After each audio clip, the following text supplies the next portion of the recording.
How do you retain your authenticity as an artist in the creative business?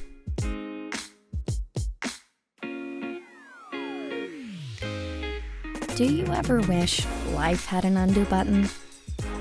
Walking the balance between business and the creative life can be hard. But Matt and Shelby are here to attempt to answer the tough questions, so you don't need an undo. Presented by Made by Things. This is the CMD-Z Show.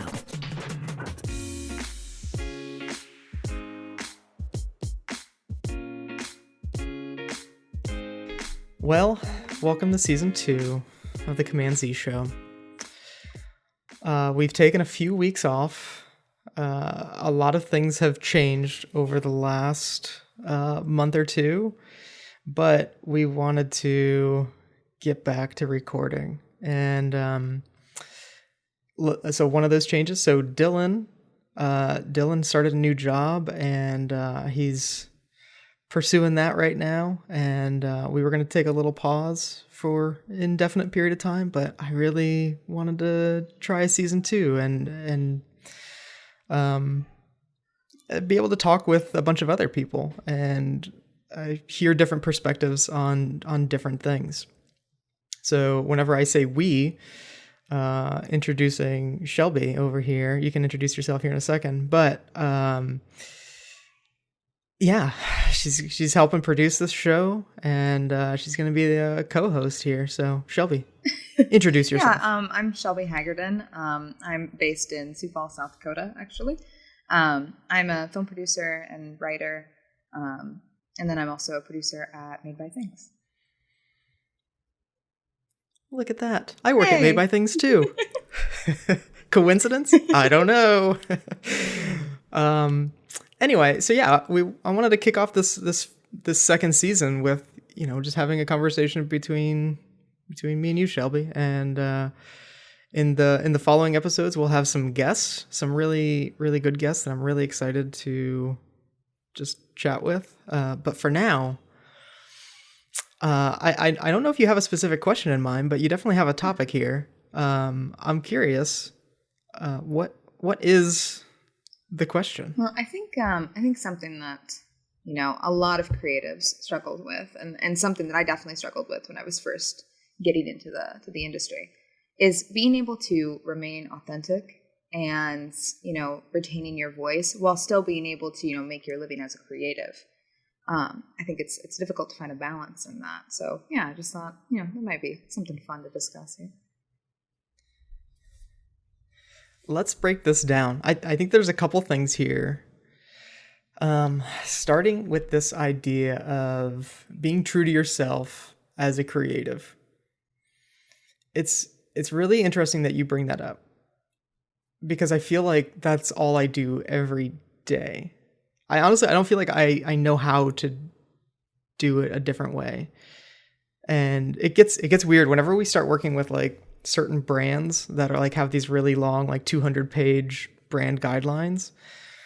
It gets weird. It gets really restricting. And it's hard to tell a good story, or I don't know, feel like you can be creative within these 200 pages of different things, because every little decision that you make, it could be, I want to do like a little pattern here, or I want to turn this thing at 30 degrees. And then they might come back with, actually, we want it to be 42 degrees. And, right. So it's tough to find that stuff. But one of the things that I always tell brands about, this is kind of like my cheap way of kind of making sure that I always kind of stay a little bit more true to myself, is that I tell brands, I'm like, you know what, if you want us to tell a great story for your brand, then we're going to have to find some way to bring who we are into this. And it's weird. It always gets like some raised eyebrows, because it's like, oh, so you just want to make it about you then, right? But I don't know. Like I always feel like the work that we do is sort of like a snapshot into who we are at that very moment. I think especially animation has always been that way for the last 120 years. these big animation pieces, it's very much a snapshot into who we are. And honestly, some of that is not a good thing. As Disney would tell you, if you try to watch any movie be past, Yep. or before 1980, they had the little they had the little screen that says like, hey, just so you know, like our views have changed. Right. But I don't know, it's who we are as a civilization. And I think for each of us, it's kind of who we are as people. I don't know. Am I talking on my ass right now? No, or is I agree do you feel the with same that. way?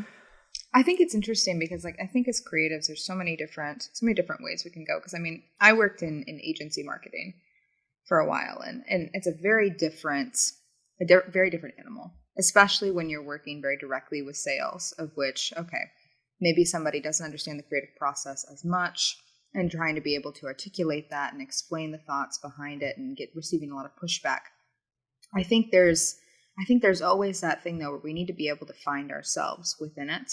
And I completely agree with that. I shot a lot of cabinets before in my life, and trying to be able to put yourself of, okay, how can I make this different? How is this me? How can I make this unique?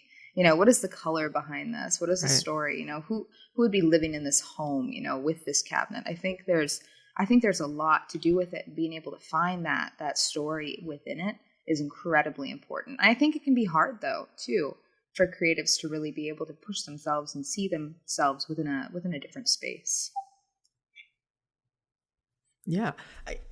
I always think about things like travel. Like the most inspiring creative events of my life have kind of come about because of travel.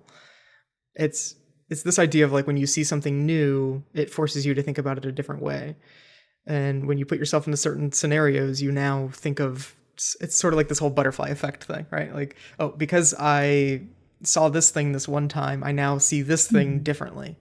And that, I guess that is what makes people unique. I guess specific examples, some of the best work that we've done at Made by Things, I feel like has come about from either personal situations or, no, I guess I'll say that. It's come about of personal situations where, for me specifically, it's, okay, there's things going on in my life right now, or like, kids just take an afternoon and just play with the kids, play with blocks. And then all of a sudden, well, it just so happens that the next thing that we work on has like some blocks in it. Like I don't necessarily do it intentionally, but it's like, oh, that's the thing that's really inspiring me right now. And I think that it's hard for young artists, especially, to find the permission, I suppose, in that kind of stuff. Where my little dog's upset. Your dog's trying to get on this thing. Yep, and we have another little co-host.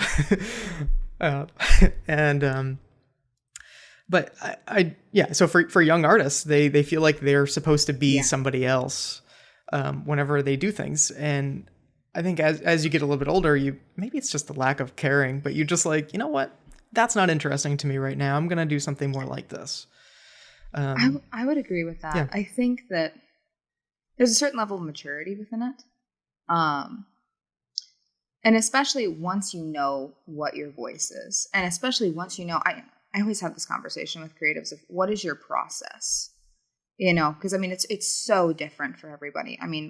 Especially, I come from a background in writing, and what is the process for being a writer? What time do you write best? What time, can you be eating, or do you work in the morning? Do you work at night? I think knowing that about yourself and where you're at as a creative is incredibly important, because being able to just know who you are, how you work, how you function, what your voice is, and what stories you really want to tell. And I think, there's a certain level of, they say it like with Ernest Hemingway, you just have to sit down at a typewriter and bleed. I think there's something about knowing who you are and where you come from is so important, because you can always find something. You can always dig something out of yourself. And I think it's important too, because you're discovering something about yourself every time that you may not have known, Yeah. I love that. I love that quote. It's so true though. That's probably one of the most asked questions that I get from like young artists, where they're like, how did you like come up with that idea? I'm like, I have no idea. I just I almost feel lazy in a sense where I'm like, no, I just was playing blocks with my kids, and it But was I mean, really that that's such an simple. important part of your life, though. Because I mean, okay, so you have children. I mean, Right. like it's a completely different creative process there too, because their minds are not thinking the way that you're thinking, and there's that childlike wonder of what is a block, what could potentially come Right. out of that. Right. Yeah, exactly. And I don't know, but even stuff like books that I'm reading at that time where I'm like, oh, nobody knows, but I somehow found a way to bring Yep. this thing into it. Like this project that we're working on right now. One of them, you'll figure it out what it is when I start talking about it more. But I basically found this book called iPencil, and I was like, wow, that's a really interesting concept book, a little pamphlet made in the 50s, and it's about how no one person can make a pencil. Like it goes into a lot more detail, obviously, but it's just stuff like that. It affected me in such an interesting way, where I was like, oh, you know what? And then within a month or two later, it finds an opportunity to kind of present itself in a concept.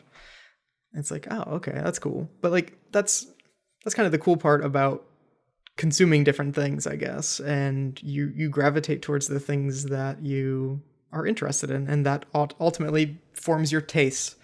And what forms your taste forms kind of your, I guess, style, we can call it, Yeah, I think like what we consume is incredibly important for what we're creating, because we call it McDonald's, so I mean, if you're only consuming McDonald's, that's what you're going to put out is McDonald's. So it's Right. like, but if you're consuming a large variety, if you're having lots of different tastes, a lot of different, here's a 5-star restaurant, here's a Michelin star, here's, we're having a lot of different tastes, you're going to put out a lot of different tastes. And I think that's really important to be able to Right. have a diverse palette and be exploring different avenues. And I've never really looked into this before. I'm a really big fan of the French New Wave. Like I love the kind of the pure raw energy that kind of comes from those like French films from the 60s. I think it's great. And because of that, a lot of my own personal work has kind of that energy. But then at the same time, like I just saw the Doctor Strange movie, a couple weeks ago, and I thought the animation style was brilliant with that. I mean, there's such beautiful things within that. So I think that it's important to be like, okay, you're consuming these different pieces of media, and they're all kind of finding their own way and influencing you in different ways that you may not even know. It may not come up for, years later, even down the line. Yeah. I think that kind of gets to another thing that I often think about, where it's like creating for yourself as art, and creating for a brand to actually make money from it, right? And those things can be really tough, again, especially for like a young artist, like to be able to find the time to make art, right? But I think that's one of the most crucial things that we can do. I call it a side project, call it whatever you want, but taking that opportunity to, I don't know, just do the things that we did when we were kids, right? I keep going back to kids, see? But it's like, it's that idea where nothing is as pure as creating as kids. Like they're not trying to get anything out of it. They're just making because they enjoy it for whatever reason. But I think that's really important though. And I mean, especially because you have, especially now, you have the idea of the side hustle. And I like the idea of a side project so much better, because having to sit there and go, I really like knitting. All of a sudden, if you really like knitting, you better be making money off of that knitting. And there's a lot more pressure then because of it. So I think it's good to just be able to sit there and say, okay, this is my work. Here's what I'm creating. I'm creating this for a client. This is my creative process over here. But then also having that freedom to just kind of explore and do something different just for yourself, and keeping yourself fresh. Because I always have another project going on. Like I'm making a feature this summer, It's like I'm always having, something else going on just to keep things a little fresh and exciting and just keeping my brain active in a different space. Yeah, that's awesome. That's a really good way of looking at it. I don't know if part of my problem, I guess, as a creative is that I'm always fighting the creative versus entrepreneur, right? Ever since I was a kid, it was, I love making. I also love making money. And that probably goes into what could be many years of therapy of just how I was raised. But I guess, I don't know, in my family, it was, do whatever you can to make money. We didn't have a lot of money, which is probably why my mom specifically was always pushing me towards like, just make that money, do what you love, but make that money. It's that lemonade stand thing, right? Right. And so for me, it's always been this sort of battle where anytime that I find that I'm good at something, I'm like, oh, I can make money at this. And I didn't know that I was bad at it until helping my wife just find a sort of career or what she wanted to do, like, I don't know, 10 years ago or so, where every time that she was like good at something, I'm like, oh, what you could do is you can bundle that up in a little package. You can sell those. Like planning our wedding, I'm like, oh, you could do that. You could plan weddings. And she always tells me, she's like, not everything needs to be something that you make money at. And I'm like, yeah, that's easier said than done. But this is exactly how it is for me, is that earlier this year, after like 25 years, I started collecting comic books again. And I was like, this is such a good idea. Something that's just completely different from the work that we do, and just a hobby, right? Like, I don't know if I've had a hobby, honestly, in the last ever, honestly. Like, it's maybe since I was a kid. So I'm like, oh, okay, this will be great. Like, I'll have a little hobby. And not even a month or two later, I'm like, I have a whole spreadsheet of how much I paid for each one and how much they're currently valued. And I'm like selling them on Facebook, and I'm like, what the hell am I doing? But it's like, it's fun to me. It still feels like a hobby, but at the same time, I'm like, I wish I could just do something where I don't think about the money aspect. Enjoy, Yeah, it's gotta take that pressure off. I don't know. I don't know. Oh my gosh. I think you get addicted to that pressure, though. I think that's what it is. Where it's maybe it's not that, but I guess for me, it's always been. It kind of goes back to being a kid. I'm gonna have to pay you a lot of money for being my therapist after this, I think. But I can't blame you though, because like I've done traditional art for a long time. I do a lot of watercolor, and I work within the kind of more the painting realm and the sketch realm. And I mean, I can't throw stones, because like about a month ago, an opportunity came up. They're like, oh, we're gonna let you have like a free table, a free booth to just sell art. And I was immediately like, right. Okay, sign me on. Let's do it. Like, yeah. I can make some prints. That's fine. No biggie. And it's like, I make art because I like to make it.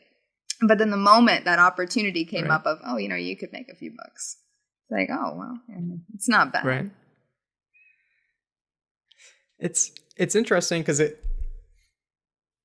I don't know, whenever I was a kid and before I even decided to go to art school, it was like, man, like that was the dream, right? To be able just to make something every day.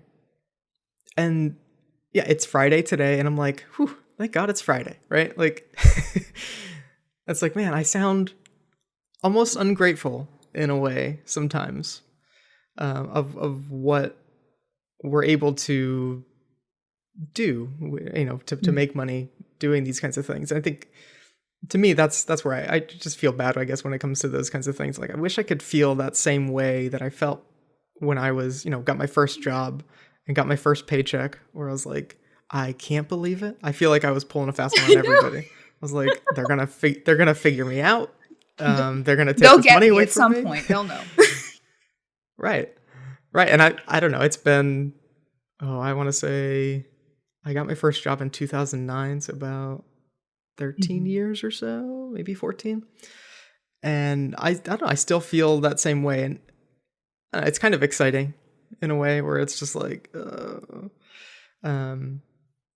But I don't know. I guess it's still fun though I guess that's why, again, I kind of bring it back to like my kids and just watching them create, and they'll give me a blank sheet of paper and be like, hey, can you draw this?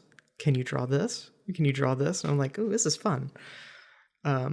But if given enough time, I would be like, oh, you know what we should do next? We should sell these Let's make things. a coloring book all together and we'll put all of our drawings together. Right, Yep. right. But I don't know. It's, I don't know, I guess bringing it back to kind of some of the work that we do and just that brand side of things a little bit. I don't know. It can definitely get weird, and I've definitely seen a lot with some artists where they stop doing what they're doing because they feel like they're selling their soul, like selling the thing that they didn't really want to do. And I don't know. To me, I feel like there's some kind of disconnect though.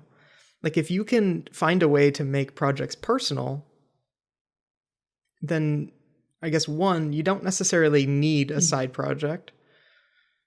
Like if you feel fulfilled with the work that you do, which doesn't happen all the time. Like, let's get that straight. Like when you work a job, like it's just kind of how Sometimes it goes, it's you know, just a job. but every so often. Yeah. Right. Colin, one of the animators on our team, I remember early on, I was like asking him this really deep question about like something, I can't remember what it was, but I think it was something related to the business. I'm like, you know, we could do this, we could do that. And he kind of just stared at me for a minute. He's like, I just work here, man. I'm like, it's a good way to look at it. I'm gonna start saying that too. That sounds like Colin. It's good response. Yeah. It really does.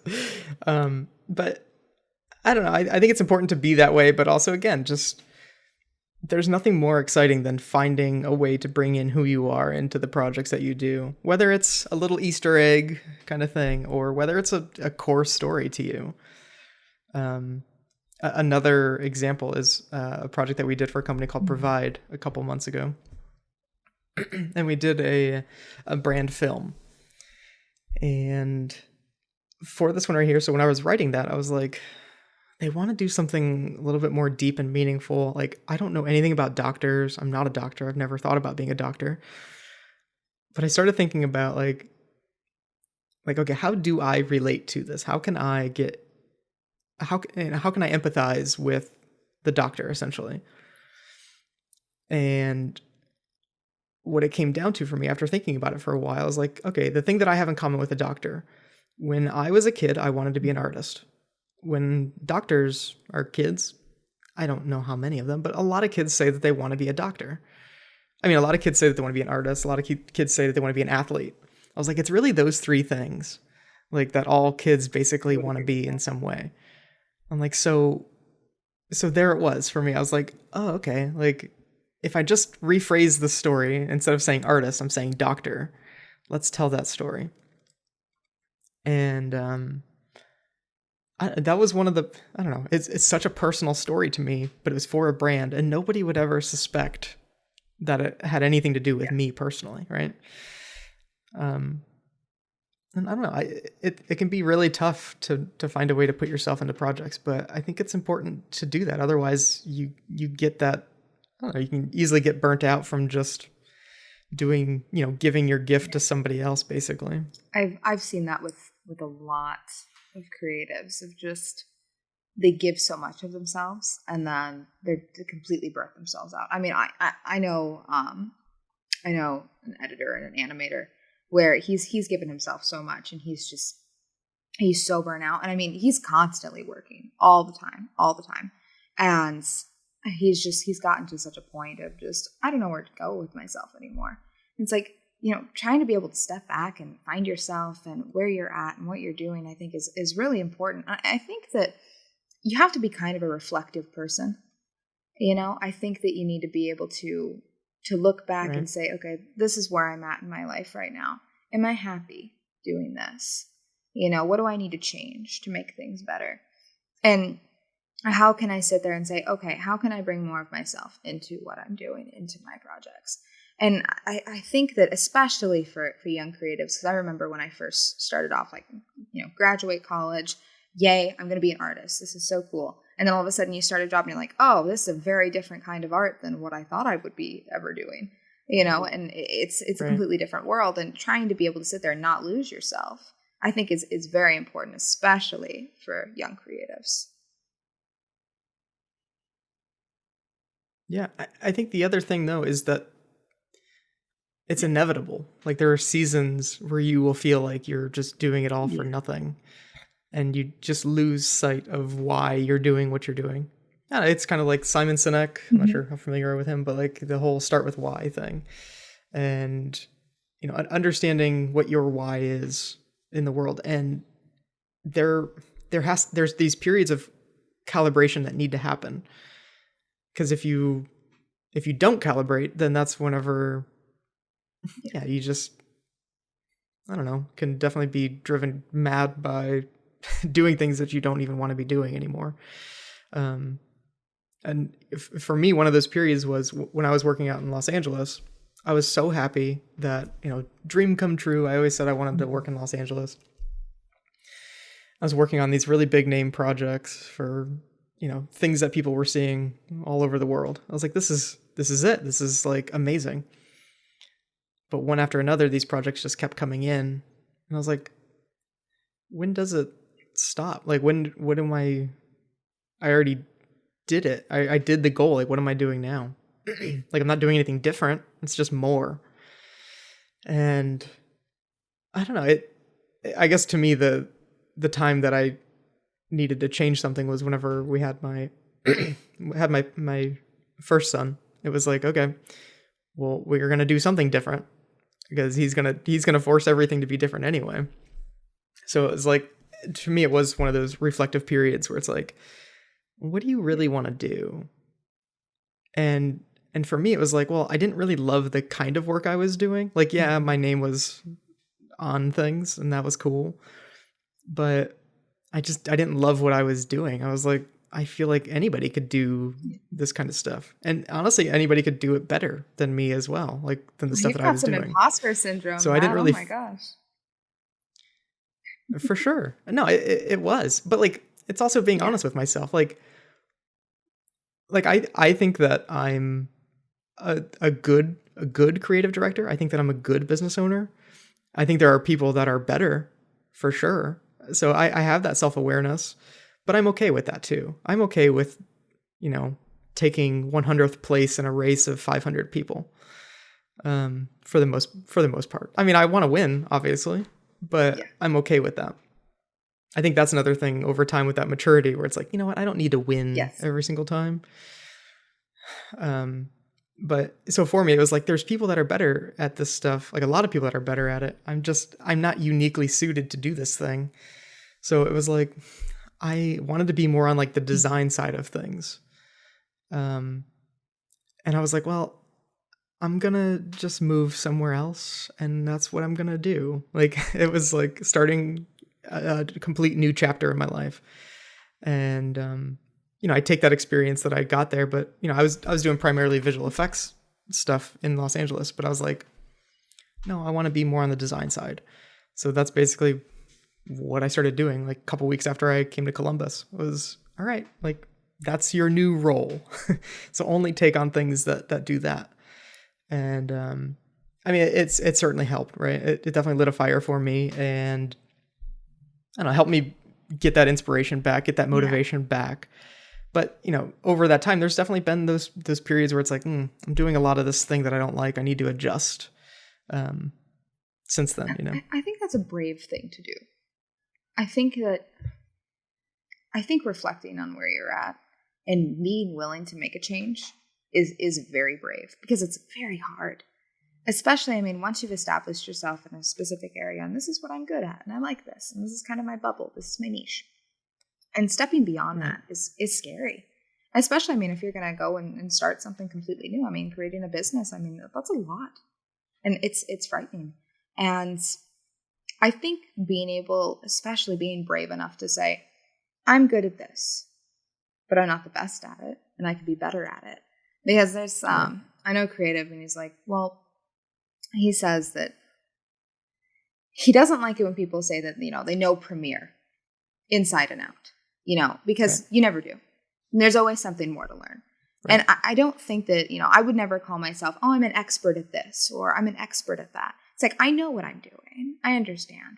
But we're never really experts at it because we're always growing. There's always more to learn. Right. And I think once you say, well, I've learned everything that I can, why are you still here? Because we're always should be pushing right. ourselves to learn more and become better. Because why do it then? Why do it if you're not continuing to grow and develop and learn? Especially, you have to be brave enough to sit and say, I'm good at this. What else can I do? Am I happy doing this? Can I do more? Right. I think that's an important thing as well, is like you sort of, I don't know, an important part of like this sort of burnout in a way is that you hit a wall. Like the first thing that happens is you hit a wall. You meet some kind of resistance of some kind, and that wall looks completely different for a lot of people. But one of those things is you stop learning. For somebody like yourself, especially, that likes to learn new things, well, when you get in a situation where you're not learning things anymore, that's a huge wall. So, I don't know, when you run into those things, it's like, well, what do you do? Do you, I don't know, just, bite your tongue and just keep pushing through, which is, I don't know, what most Midwestern people seem to do. But or do you, I don't know, maybe there is an element of bravery involved there where it's like, all right, it's time to make a change. And I don't know, it's easy for me to say, yeah, make the change. As somebody that has jumped around the country a little bit, and there was a period there where in the course of 10 years, I lived in like 8 different places. And it's like, well, it didn't seem that crazy to me then, but now looking back on it, I was like, I was really trying to find where the grass was greener, clearly. But I think, it's also finding that acceptance, or understanding where that point of acceptance is for you. Like, understanding what those non-negotiables are for you. Like, okay, if I'm not learning anything more, then I need to get the hell out. Or if I'm not learning anymore, it's like, well, that's fine because this other thing is, keeping me excited and interested, And I think it comes down to each individual, what their non-negotiables are. But I think it's another important thing to kind of keep in mind. I like that you mentioned kind of chasing that grass is greener. And I think it's really common because, I've been told a lot of times, like, oh, you need to move to LA. You won't have a career unless you move to LA. And I think that it's important because, like, I go to Emerson College. I'm getting my MFA in screenwriting there. And it's such an important thing to us as writers where, we have a writer. She's from Detroit. She writes stories about Detroit. That's what she writes. Right. And it's fascinating. And, one of the reasons they liked me there is because I had stories from the Midwest. It's a very different story than what we're used to. If you look at a lot of TV shows or a lot of films, a lot of them take place in LA or New York. And we're missing different areas. And I think that kind of that grass is greener if you have to go here, you have to go there. Then you'll find yourself. You'll find your voice there. You'll be able to succeed there. I think it's watering your own grass, making your grass greener, creating a space for yourself. I think that's incredibly important. And especially, being Midwest creators, being able to say, okay, I'm in South Dakota. How can I make South Dakota better? What can I do for this space and for the other creators in this space? How can we all work together to make our area better? And it's the same thing in Ohio. It's the same thing across, like, especially the central United States. How can we make our spaces better? Right. That's a really good point. And that was one of the big things for me going from Los Angeles to Columbus was I was like, okay, I know that a lot of people are going to be like, this was a stupid idea. Right. But I was like, I get it. People are going to question it and be like, why'd you move here from there? Which I still hear that question constantly. And like, I get it. I get why people ask those questions. Like, yes, the weather is beautiful, but to me, it was kind of like you were saying. It's like, I want to be able to impact the place around me. And it was hard to jump into a new place like Los Angeles and be able to impact Los Angeles as a whole, right? Like that's too big of a mountain to really, I don't know, try to do. But it was weird 'cause I met more people from Ohio and Los Angeles than I did Los Angeles. Like it's just so many people, you just flock to that area. And I always tell people, like, if you're interested in moving there, I would never tell you not to, but I can tell you that there's a good chance you might not find what you're looking for. I guess, I don't know, weirdly enough for me, it was, being that far away from home made me just realize, I was like, I'm from Cleveland area, not from Columbus, but still Ohio is kind of home. Being that far away from home, you get excited every time you hear about Ohio or wherever you're from. You're like, oh, that's cool. Like, we're making news, or like, oh, a new company started there and it's doing well. And I wanted to be part of that. Like, I wanted to be part of, a small city doing great things. So I don't know. I guess if I can say it was anything like that was a big reason why I wanted to move here. And as soon as I did, I started up any little events that I could just to meet as many people as possible. And I like to feel like I'm making an impact on the city around me right now, but even if it's tiny, then I'm fine with that. I think too, yeah, like especially having like little communities. I think it's so much, your successes are so much bigger and you have so many more people supporting you. I mean, when you go and you say, okay, I did this, and everybody goes, yes, that's awesome. Let's all work together on it. Because I mean, when you go to LA or something, it's like, okay, I did this. It's like, okay, yeah, we've all done that. What's new? Tell me something new.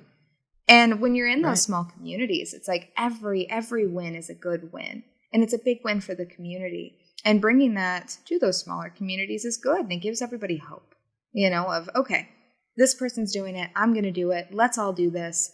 And I think it's a lot easier to find that support and to find your community. Right. I think that element of community kind of brings us back a little bit to voice, right? You kind of mentioned it there a little bit, but that initial question of like, how do you, I don't know, find your voice? How do you keep your voice alive whenever it comes to being creative? A big part for me was surrounding myself with people that, I mean, ever since I was a kid, it was always, okay, who do I want to spend my time with? Like, who inspires me to kind of keep going?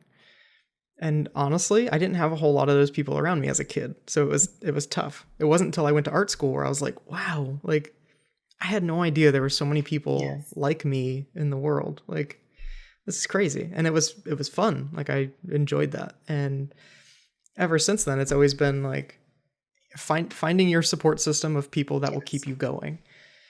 Even when you're feeling a little bit exhausted. And I don't know, like it's good to hear, like if I'm having a crappy day or something like that, and it's just like, well, I'm not really making the impact that I wanted to make, but then like come across somebody that was either a student that I taught or somebody that went to Making Midwest years ago, and they have a new job and they're succeeding, and it's like, wow, like no, I'm not going to take like a lot of credit for that, but it's like, I don't know, like just hearing how excited they are just to talk to me and proud they are of what they were able to do. It's like, man, that's cool to just play just a tiny role in that.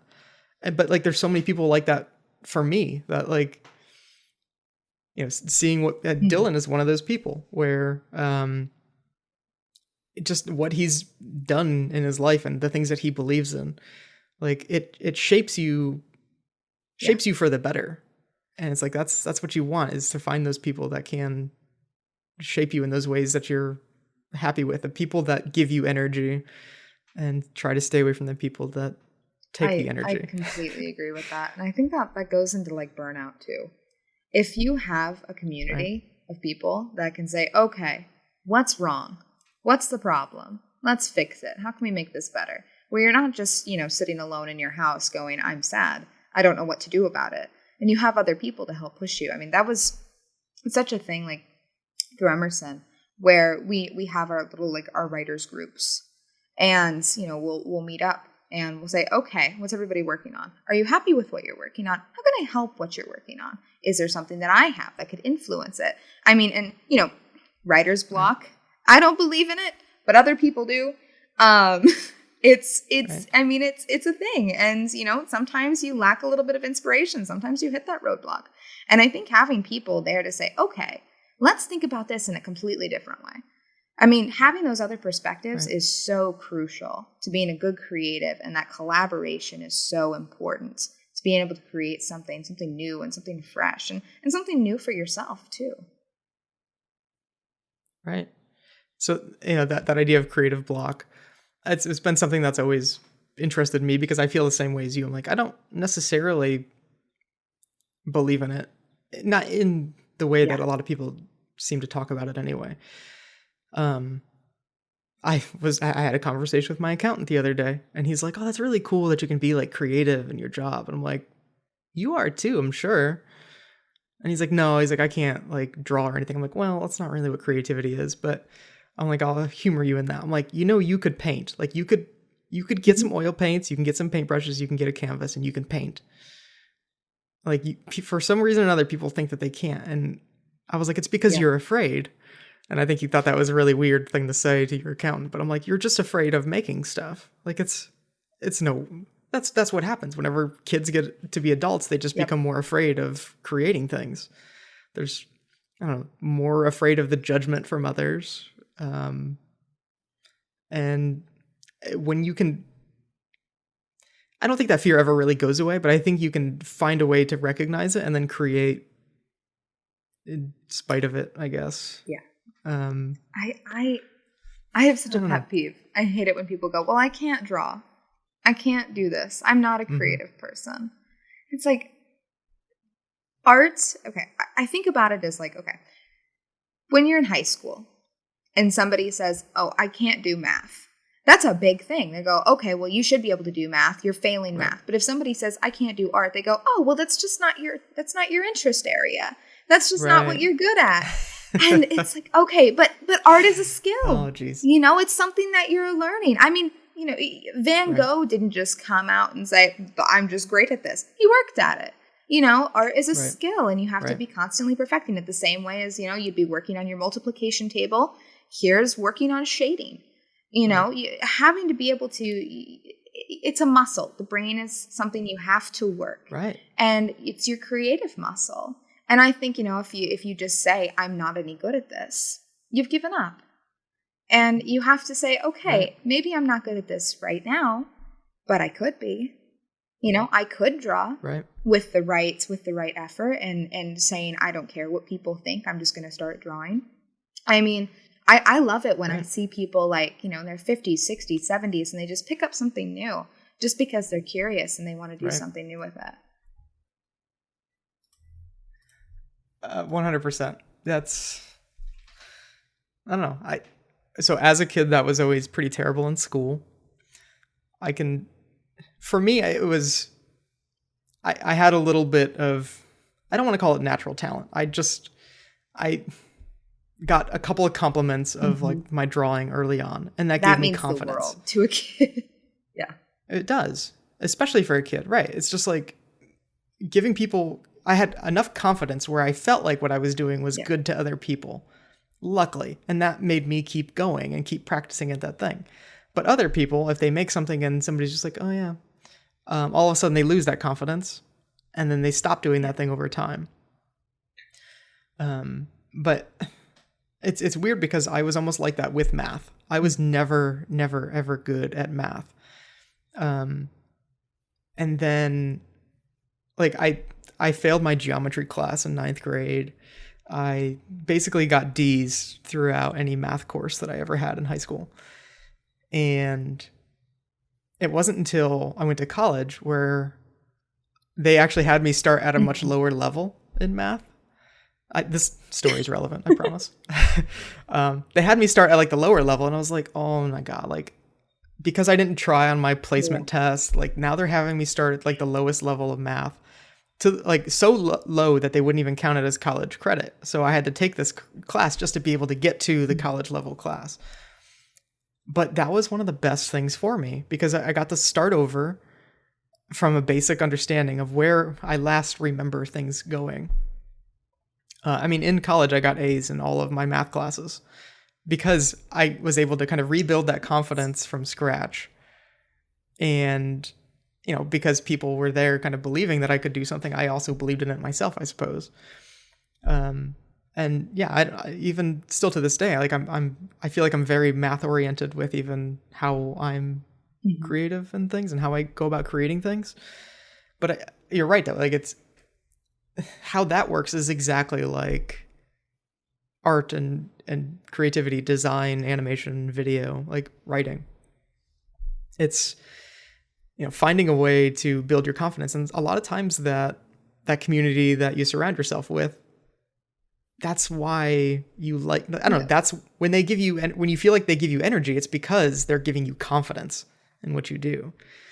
And it could be hard to find those groups, especially if you're pretty introverted, but I still think there's even groups online that can be really effective at those things. And yeah. Yeah, I completely agree with that. I think that it's good when we have somebody that's starting off to just full support, you know, and I think that comes with finding a community and finding good communities. Cause you know, I've wandered my way through a lot of different, you know, film communities, especially where, you know, a new person will walk on the scene and there's a lot of heavy criticism. Cause I remember, you know, I made my first short film years ago. And, you know, the first thing I got was, here, can I give you a few paragraphs as to what I don't like about this? It's like, well, that doesn't help me. And it makes me not want to go to you ever again for criticism because you need the support. You need somebody to push you first. Right. And I think that's an important thing to do. And I think that it's a hard thing too, because once you get above a certain age, people don't like to give that kind of support to people. It's a lot easier when you're a student. And I regret when I was a student, you know, in undergrad, not saying, hey, I'm a student, please help me. Because people are so much more willing to help students. Because once you no longer have that title, once I'm a professional, I'm out in the world, people are a lot less likely to give you helpful, supportive feedback. And I think that that's an important thing that we should continue to do. You know, especially within our smaller communities, because it helps us grow and it helps us all become better together. Right. I just had a post on LinkedIn this morning where I was talking about just my favorite teachers, basically, in my life and how I'm always like trying to, when I encounter certain situations, I kind of think about like how that person would respond to this. Like knowing that they were all good at different things. You know, sometimes I have to be tough and it's like, ooh, like, no, you need some tough love here. And sometimes it's, no, you just need to understand where they're at like as an individual right now and be able to try to figure out how to, you know, how you can make the scenario better for them specifically. But it's very much one of those things where everyone has a different way of kind of giving critiques and giving feedback. And it's tough. So like even those people that are like, okay, here's everything that's wrong with it. For some people, that's all they need. And they're like, got it. I'm going to, you know, hit the pavement right now, work, go. And that's what I'm going to do. But that can, I don't know. It's, I guess being careful and it's finding the people that you want, that you trust, that can give feedback that is honest, but still give you energy about that thing as well. Again, I use this phrase of like giving energy, like it's some physical thing, but I feel it, but I can't see it, obviously. I don't know. There's certain people you want to be in a room with and certain ones that you don't. Like it just, as soon as you're with them, it just completely changes your mood for either the better or worse. But it's finding those people in your community that you trust to tell you hard things, but to be able to still make you feel good about it. And again, it's tough because that's a whole skill in itself to be able to do that. But I'm a big fan with feedback. I'm a big fan of the 3 first reads. where, so like for script writing, you usually have like your first person who you love and you trust, and maybe it's your best friend or something, and they know you, they know your style, they know who you are. Then you have somebody who writes similar to you, writes things that are, of a similar genre, similar content. And then you have somebody that does something completely wildly different from anything that you do. Somebody that, maybe they don't even watch that kind of content. They're not creating that kind of content, just something completely different. Maybe they're not even in the same industry as you, just because you're going to get a completely different feedback from it. So I'm a big fan of like, that trust, the friend, and then the wild card. I think that those are really good, because you're going to get some of your best feedback from that wild card, but you're still getting that support too at the same time. I really love that. I've never heard that before. So it's a very That's preached really at clever. Emerson. It's a big thing with us. I like that a lot. I guess, and it's also that idea of you don't necessarily have to take 100% of the feedback that you're given from people, right? So by having multiple people look at it, and you're kind of looking at different things, you can see if there's any common threads. You can see, if all three people say the same thing about something, you can almost be certain that needs to change. But at the same time, if you're still like, nope, still my vision, this needs to stay. This is, yeah, exactly. Like, this is still part of me and what I want. Like, I'm leaving it.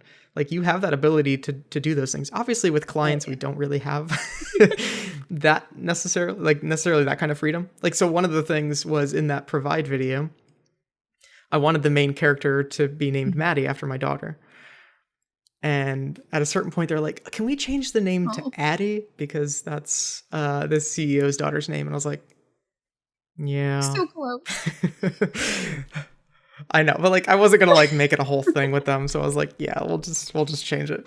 But I just still, it's little stuff like that. Like, how can you find yourself in things? And there's a lot of different ways, but let's go to some final thoughts here. Do you have any final thoughts on this topic? I know we covered a lot of ground here. Like, wrapping that back to the main theme. I think that being able to find yourself in the work, finding your own story in the work, and being supported by another community of creatives who can help you and aid you and push you further as a creative is really important.